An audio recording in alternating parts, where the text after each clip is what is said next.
নমস্কার দর্শক বন্ধু, ওয়েলকাম টু আওয়ার চ্যানেল সৈকত পাঠক। আজকের ভিডিওতে আমরা জানাবো যে তৃণমূল এবং বিজেপি থেকে যেসব গুরুত্বপূর্ণ প্রার্থী যারা বিধানসভায় প্রার্থী হতে পারে এবং যাদের চান্স বেশি রয়েছে সেই সব সম্ভাব্য নামগুলি আপনাদের কাছে তুলে ধরবো। প্রথমেই বলে নিই যে বিধানসভা ভোট আর বেশি দেরি নেই। 2026 এলেই বিধানসভা ভোট শুরু হয়ে যাবে। তাই ইতিমধ্যে বিজেপি এবং তৃণমূল তাদের প্রার্থী তালিকা পর্যবেক্ষণ শুরু করে দিয়েছে, কারণ বিধানসভা ভোটে প্রার্থী অনেকটাই নির্ভর করে সেই কেন্দ্র জয়ী হতে। বিজেপি 2021 সালে যে ভুল করেছিল, অর্থাৎ প্রার্থী তালিকায় তাদের যে ভুল ছিল সেই ভুল তারা আর করতে চায় না। ফলে তারা আগের থেকেই প্রার্থী পর্যবেক্ষণ শুরু করে দিয়েছে। তৃণমূলও প্রার্থী পর্যবেক্ষণ শুরু করে দিয়েছে। আজকে যে গুরুত্বপূর্ণ আমরা বেশ কিছু নাম বলতে চলেছি, যাদের চান্স রয়েছে অনেকটাই প্রার্থী হওয়ার ক্ষেত্রে, এবং নামগুলো খুবই গুরুত্বপূর্ণ। প্রথমেই নাম রয়েছে দিলীপ ঘোষের। হ্যাঁ, দিলীপ ঘোষ বলছি কারণ দিলীপ ঘোষ কাছে এখন কোনো রাজনৈতিক পদ নেই। পদ আছে কিন্তু নির্বাচিত কোনো পদ নেই।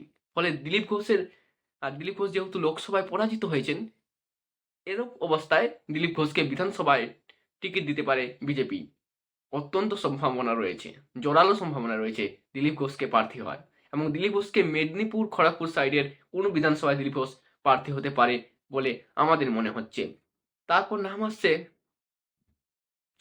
বিজেপি থেকে দিব্যেন্দু অধিকারী, শুভেন্দু অধিকারীর ভাই। হ্যাঁ বন্ধুরা, কারণ দিব্যেন্দু অধিকারী তৃণমূলের সাংসদ ছিল, এর আগে তার ভোটে লড়ার অভিজ্ঞতা রয়েছে। ফলে যেহেতু তিনি এখন কোনো পদে নেই, তাই বিজেপি তাকে প্রার্থী টিকিট দিতে পারে বিধানসভায় এমএলএর। তারপর দেখা যাক, কিন্তু বিজেপি এখন কোনো নাম প্রকাশ্যে আনেননি, তবে আমাদের অনুমান মনে হচ্ছে যে দিব্যেন্দু অধিকারীকে টিকিট দেওয়া হতে পারে। আপনারা কি বলছেন অবশ্যই কমেন্ট করবেন। তৃতীয় হচ্ছে ঠাকুর বাড়ি থেকে কেউ একজন আসতে চলেছে বিজেপির। হ্যাঁ বন্ধুরা, ঠাকুর বাড়ি থেকে বিজেপির একজন নতুন মুখকে আনা হতে পারে বিজেপি প্রার্থী হিসাবে, যেহেতু বাগদা বিধানসভা কেন্দ্রের জন্য। বাগদা বিধানসভা কেন্দ্রে তৃণমূলের মধুপর্ণা ঠাকুর, ঠাকুর বাড়ির আরেক সদস্য তৃণমূলের বর্তমান এমএলএ রয়েছেন, তার বিপক্ষে বিজেপি আনতে পারে ঠাকুর বাড়ি থেকেই কোনো এক মুখকে। দেখা যাক সে কে হতে পারে। তারপর তৃণমূল থেকে যদি বলতে চাই, গুরুত্বপূর্ণ নাম হয়ে উঠে আসছে দেবাংশু দেবাংশু ভট্টাচার্য, কারণ তিনি যেহেতু লোকসভার প্রার্থী ছিলেন এবং হেরে গেছেন, ফলে তারও একটা সম্ভাবনা রয়েছে তাকে কি টিকিট দেওয়া যেতে পারে। তৃণমূল সেটা নিয়েও পর্যবেক্ষণ শুরু করে দিয়েছে। এছাড়াও বিজেপির দুটো গুরুত্বপূর্ণ নাম উঠে আসছে। এক হচ্ছে প্রাক্তন কেন্দ্রীয় প্রতিমন্ত্রী নিশীথ প্রামাণিক। যেহেতু নিশীথ প্রামাণিক লোকসভা হেরে গেছে, ফলে নিশীথ প্রামাণিক অনেকটাই চান্স রয়েছে বিধানসভায় প্রার্থী হওয়ার চান্স রয়েছে বিধানসভায় জন বার্লারও। দেখা যাক বিজেপি এবার কাকে প্রার্থী হিসাবে ঠিক করে। তবে যেসব নামগুলো আমরা বলছি এগুলো অত্যন্ত গুরুত্বপূর্ণ নাম, যারা বিধানসভায় প্রার্থী হতে চলেছে।